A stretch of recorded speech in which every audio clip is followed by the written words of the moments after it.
You can find rental management from within your Business Central by searching for it and finding it on AppSource and then taking it down, or you can actually go to Microsoft AppSource like this, searching for rental management and select the free trial, which goes for 60 days.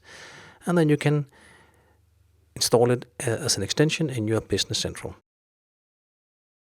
Once you have installed it in Business Central, it will pop up in your header on the front page saying it has been installed but not yet activated. You need to click Activate Rental Management now, enter your email address in here, and this will send a notification and activate your 60 days trial.